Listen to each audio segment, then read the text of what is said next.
Many people don't realize, too, that Paul, who was a Pharisee all of his life. When he became a Christian, he didn't cease to be a Pharisee. He's still a Jew, only now he is a Messianic Jew. He is a Jew that believes in Jesus. He's still a Pharisee, and he lives by the Pharisee rules. How do I know that? When you get to Acts chapter 23, and Paul is standing trial, he says to them, I am a Pharisee. I am a Pharisee. And I'm on trial today because I believe in the resurrection. That's years and years after his conversion. That's after all of his missionary journeys. And he still says, I am a Pharisee. Jesus didn't have a problem with Phariseeism. He had a problem with the abuses of it. And so whether he converted them, the answer is yes. There were many Pharisees who bought into belief in Jesus. All right, I think we ad-libbed enough. We're ready to roll here. Okay, in this session, we want to continue to talk about Galilee of the Gentiles. And we want to look now at the religious and political factors that influence the life and ministry of Jesus. So let's begin by talking about religious differences in Galilee and how they compare to things that were practiced and believed in Judea. There are a number of areas in which there are differences in the way the Mosaic religion was practiced in Galilee as opposed to how it was practiced in Judea. And that created some tension between Galilean pilgrims who have to go down to Jerusalem for the festivals and the people who lived in Jerusalem all the time.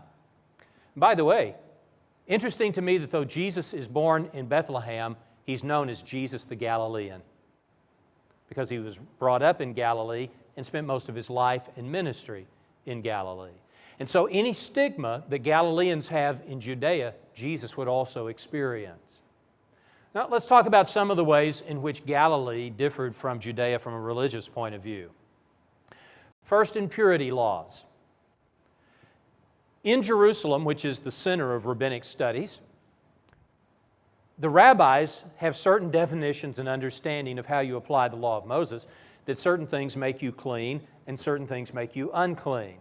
They didn't have the same interpretation in Galilee. So the people in Judea were always fearful when people from Galilee came down because they saw them as being more lax in their interpretation. And you might say you're ritually pure, but I think you're defiled. So they didn't really like to be around Galileans because they might be contaminated by hanging around them. So there's a difference in purity laws. There's a difference in calendars. Galilee used a solar calendar. Down in Judea, they used a lunar calendar. Now, that gives you a problem because a lunar calendar is not as long as a solar calendar. For example, a month is shorter under a lunar calendar. And so days, especially I'm thinking about festival days, come sooner.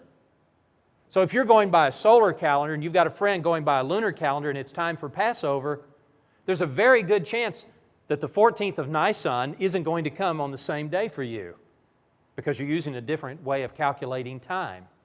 So the Galileans would practice Passover one time and the Judeans might be a day or two or three off because they're using a lunar calendar. And that created friction about who's doing it right. Who's really observing the right calendar? Who's keeping this on the right day? You say this is the 14th of Nisan. We say it was a day ago or 2 days ago or 3 days ago, whenever. You have those kind of calendar problems that creates friction between the Galileans and the Judeans. And then there's a difference in daily customs, just how they live their everyday life. For example, when you're going to get married, you have to have a ketubah. You have to have a document in which you negotiate the dowry and everything, and it's all written down and recorded. Well, in Galilee, they say certain things don't have to be in the ketubah, and in Judea, they say, no, those things have to be in there. And so people in Judea would look at a Galilean ketubah and say, you don't have a valid marriage license. And so they would always argue about that. When it comes to weddings, in Judea, they said that a bride and groom get 1 hour of privacy together before the ceremony. In Galilee, they said, no, you don't get any privacy before you're married. It's not until after the ceremony, then they can be alone. What will terminate a vow? What will make a vow not count? Well, in Judea they have one set of rules, and in Galilee they have a different understanding of what invalidates a vow. And so you have all of this tension going on between Galilean Jews and Jerusalem Jews. And it's intensified every year because 3 times a year the law of Moses says all Jewish males have to go up to the place where God is worshiped for the festivals. So you got all these Galilean pilgrimages that are made down to Jerusalem, and Jesus has to make it. And when he gets down there, he's a Galilean. And all the local folks, the rabbis, the Pharisees, they're going to look on all these Galileans with a real concern about, are you people really holy? In fact, there's a rabbi by the name of Yohanan ben Zakkai, who, when Jesus is in his ministry, Zakkai is just a little bit younger. He hasn't quite entered into his prime yet. But he will say, "O Galilee, Galilee, you who hate the law of Moses." What's he mean? Do they literally hate it? Do they despise the law of Moses? No. He means you don't see it like I do. You don't understand it like I do. So you must be wrong. Now, we can't relate to that, can we? Because that would never happen today. I had a preacher one time tell me about a certain denomination. If they'd just be honest, they'd admit that we're the ones that understand the Bible right. Well, I see that attitude's pretty old. Zakkai, who lives down in Jerusalem, says if those Galileans really loved the law of Moses, they'd understand it the way I understand it. They didn't cut any slack for somebody interpreting it differently. So you have all of this religious pressure. In John chapter 7, we read that finally the temple guards went back to the chief priests and Pharisees. Now the chief priests and the Pharisees had sent them out to arrest Jesus. And they asked them, "Why didn't you bring him in?" "No one ever spoke the way this man does," the guards declared. "You mean he's deceived you also?" the Pharisees retorted. "Has any of the rulers or any of the Pharisees believed in him?" Now this is going on in Jerusalem. "No, but this mob that knows nothing of the law." Who is this mob? It's the Galileans who've come down for the festival. This mob that knows nothing of the law, there's a curse on them. Well, Nicodemus, who had gone to see Jesus earlier and who was one of their own number, asked, "Does our law condemn anyone without first hearing him to find out what he's doing?" They replied, "Are you from Galilee too? Look into it, and you'll find that a prophet doesn't come out of Galilee." You think maybe they got a little bias against Galilee?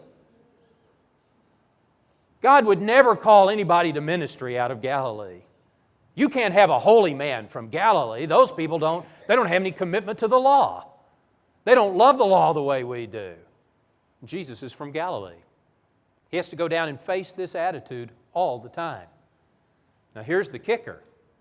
Jesus is from Galilee, which gives him trouble in Judea, but in Galilee, he's from Netzerville. He's from Nazareth.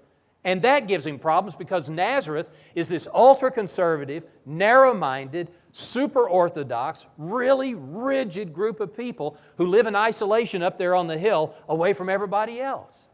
And so Galileans look down on people from Nazareth.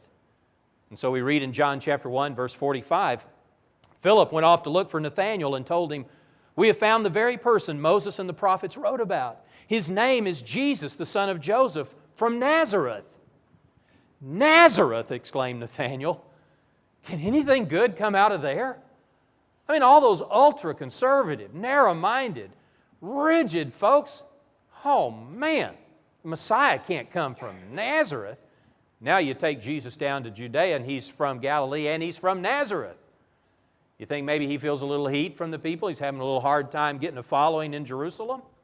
Absolutely. There are real religious tensions between Galilee and Judea. This is not just a group of happy people who make their pilgrimage down to Jerusalem and everything is wonderful every year. There's all kinds of problems. Do you remember in Luke 13 that Jesus is told about a time when Pilate, who was the proconsul after Archelaus, killed the Galileans when they came to bring their sacrifices? That caused a problem between Pilate and Herod Antipas, who was the governor of Galilee. Well, it's just this friction, this constant pressure between Jews in Galilee and Jews in Jerusalem and Judea. And it centers around their religious beliefs and how they approach the law and what they believe is the proper interpretation and how you live it out in your life. Now let's take a moment and talk about the political and social tensions that existed in the first part of the first century. For a couple of hundred years prior to the time of Jesus, the Seleucids in Syria and the Ptolemies in Egypt fought against each other. In fact, there were 5 major battles. And the country between Syria and Egypt is Israel. It's the land between. And so all of these battles were fought here. And sometimes the Ptolemies would win and sometimes the Seleucids would win.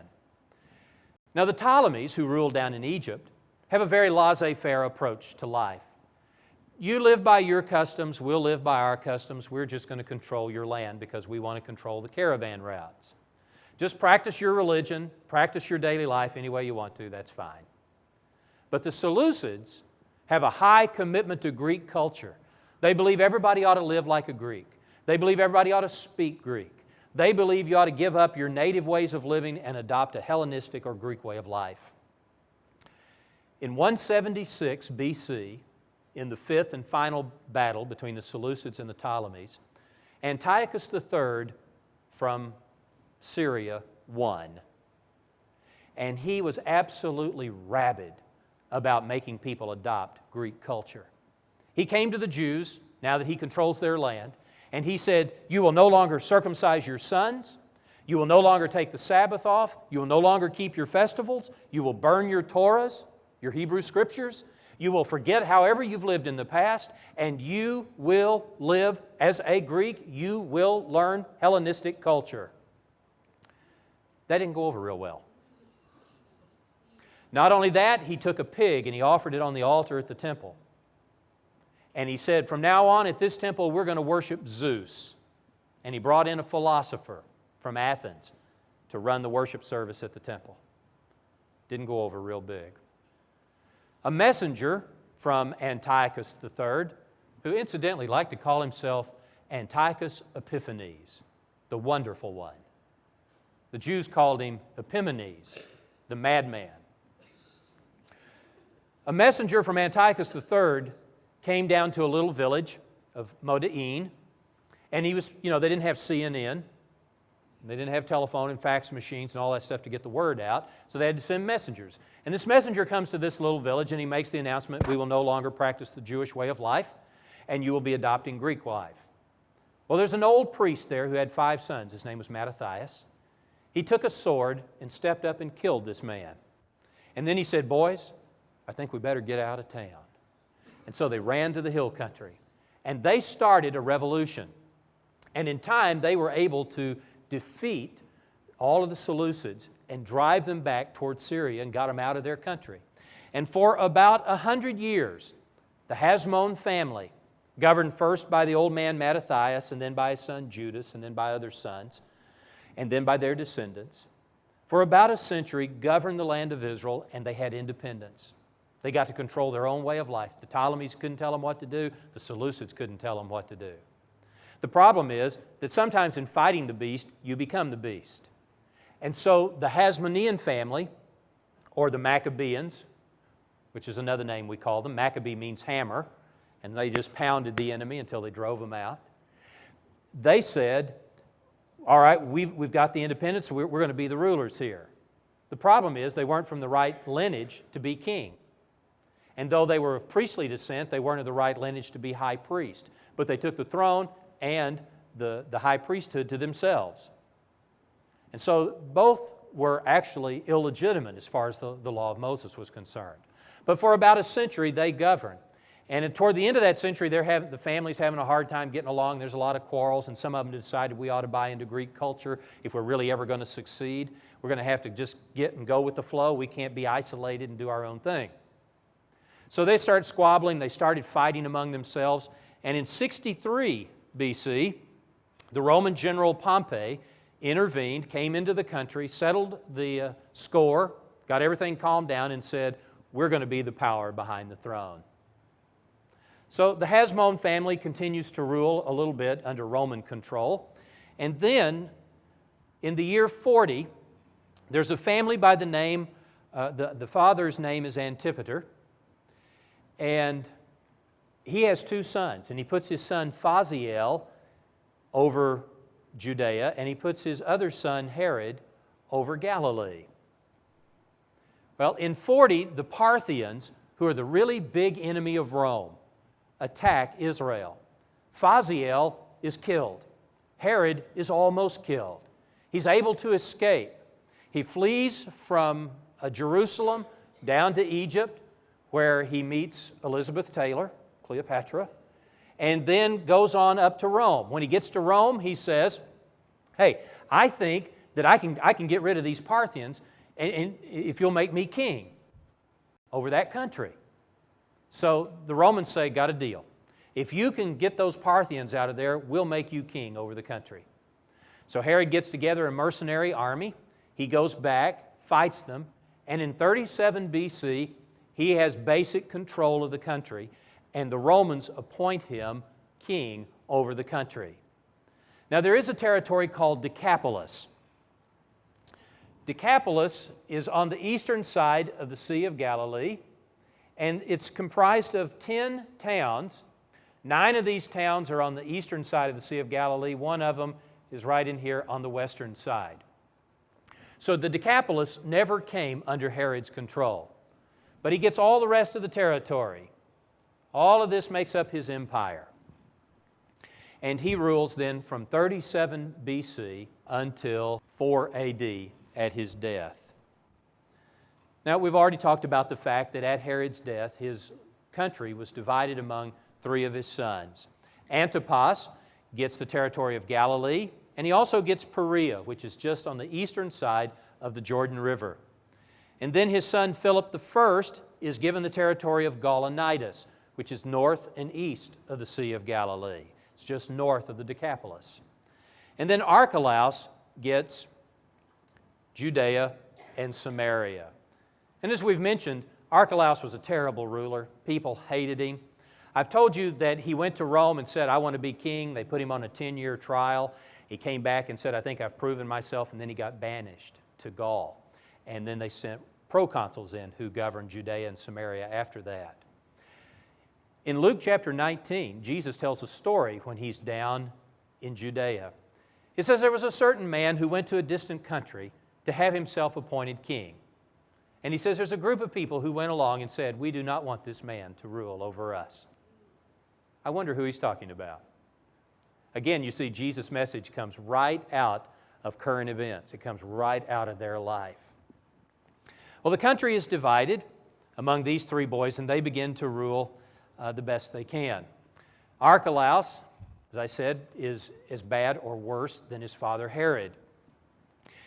In this whole time, beginning with Herod and going to the destruction of Jerusalem in AD 70, this country is experiencing what Richard Horsley has called a spiral of violence.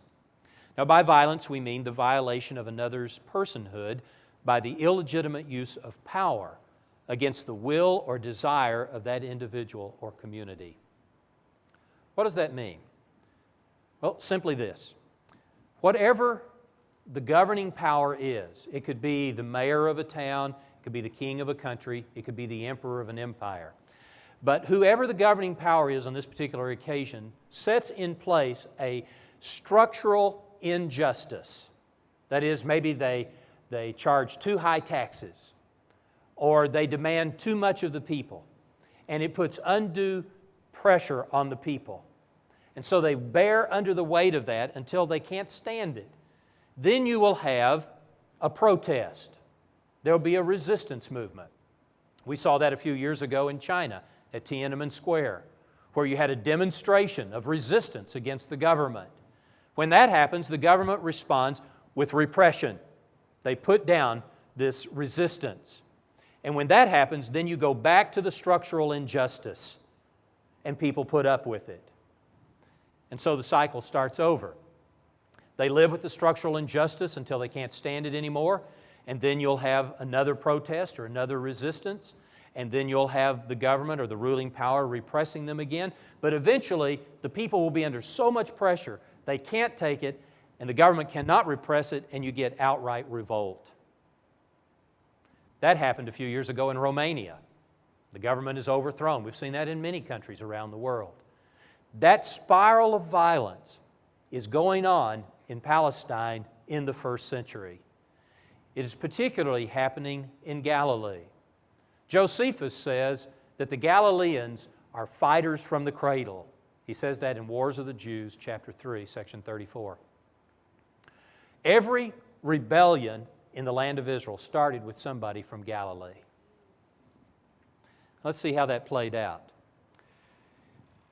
Every good Jew, whether you lived right stage or left stage, whether you lived in Galilee or Judea, paid tithes. According to the law of Moses, you had to pay 10% of what you made to the house of God. Now, no good Jew had a problem with that. He loved God. He wanted to support the work of God. He gladly gave his tithe. Every third year, the law of Moses says you have to give an extra tithe. That means on the average, every given year, you're paying 13 1/3% of everything that you make in tithes to the temple. No problem, because as I said, they love God. They want to support the house of God and the work of God. But then Herod comes along, and Herod taxes the people because he's got to support all these building projects he's got going on. Herod helped build 90 cities, both in Judea and other parts of the world. He rebuilt the temple. He has numerous building projects, so he's got to tax the people, and he taxes them heavily. Not just kind of an income tax, but also the toll taxes that you pay when you cross a border. If you're going from Galilee to Jerusalem for a festival, you don't want to go through Samaria because you don't want to be contaminated by those Samaritans. So you go from Galilee into the Decapolis, so you got to pay a toll. Then you will cross the Jordan River, go down the Decapolis into Perea. You got to pay a toll. Cross the Jordan River back into Judea, you got to pay a toll. Then you go up to the temple, you do your worship, then you got to go home. And every place where you paid a toll coming down, you're going to pay a toll going back. And it wasn't an easy toll. In fact, the toll collector got to assess people based on what they were bringing with them. Now, the ruling was you couldn't tax a person on what they were wearing, but everything else that they brought with them. So we read in the Talmud that one of the questions that the rabbis dealt with was, is it legitimate to wear 2 or more sets of clothes at the same time? Can you waddle up to the tax collector with all your clothes on to keep from paying taxes on it? Well, you can tell if you're going from Galilee to Jerusalem and they're going to tax you on what you bring with you, you're going to go in your VW, not your BMW. Isn't that right? You're going to go as cheaply as possible. Well, because they're just going to kind of eyeball it and sock you for what they think they can get from you. Well, that's what Herod and his cronies were doing. But then the Romans come along and they assess tribute. You had to pay a certain tribute to help fund the Roman army so they could maintain peace in the world. If they come to your village, they kind of assess a whole village. Sometimes they do families, but usually it's a whole village. And let's suppose you're having a 100-fold return that year. They say, you have to pay X and so tribute. Well, next year, you only have 30-fold return, but your tribute is still the same. So that digs deeper into your pocket. It is estimated that in the first century, during the time of Jesus, the average Jew, especially in Galilee, the average Jew is paying somewhere between 60 and 80% of his income in tithes, taxes, and tribute. What's the result of that? 2 things.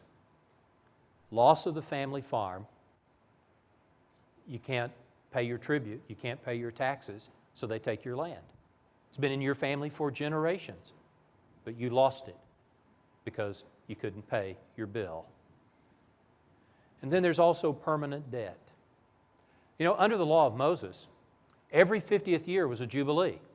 You wiped all the records clean, you eliminated all the bills, and the economy started over. Kind of be like the Dow, I guess, going all the way to zero and starting over every 50 years. But in the first century, they weren't practicing that. The Romans didn't care about the law of Moses. Herod didn't care about the law of Moses. He wasn't a Jew. He was an Idumean. He came from southeast of Israel.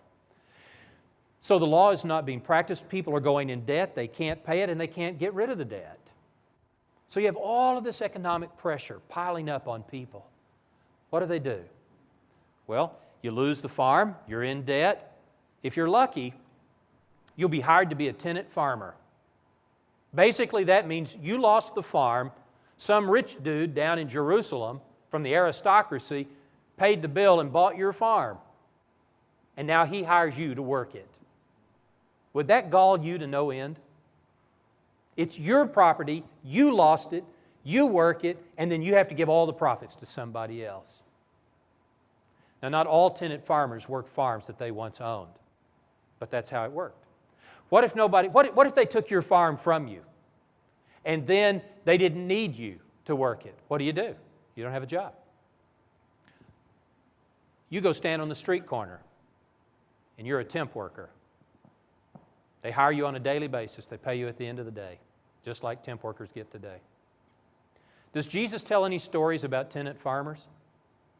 Does He tell any stories about day laborers? Absolutely. Because Jesus is speaking to people in the real world about their real hurts and their real struggles. Well, if you don't become a tenant farmer and you don't become a day laborer, there was one other choice. You could become a lestai. Oh, what's a lestai? From the time of Herod, right on through Jesus, right up to the destruction of Jerusalem in AD 70, you have these people we call lestai. The singular, lestes. It means bandit. They're Robin Hoods. When the economic pressure was so great and the anger and the hatred was so enormous against what Herod and then later the Romans are doing to them, these guys would leave their wife, leave their children, run off to the hills and become bandits. And they would attack. Now, they never attacked Romans. They attacked Jews that cooperated with Rome. And they would strike at them, and they would rob from the rich and give to themselves.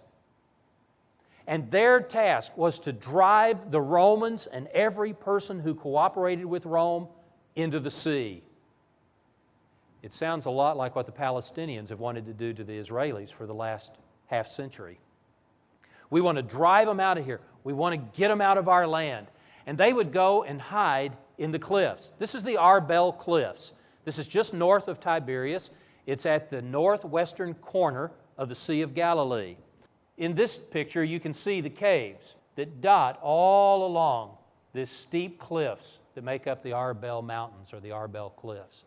These guys would hide in these cliffs, come out when somebody passed along the road down at the bottom here, which is one of the major routes for going to the west from the Sea of Galilee. They would come out, attack them, get their stuff, go back and hide in the cliffs. This was a stronghold for these bandits. Over on the other side of the lake, in the northeastern corner of the Sea of Galilee, you have Gamla. Gamla means camel, and you can see that this hill is camel-shaped. How many people here have heard of Masada? Masada is well known, and some people have said that Gamla is the Masada of the north. The truth is, Masada is the Gamla of the south. This is where the rebellion, this is the stronghold of the bandits.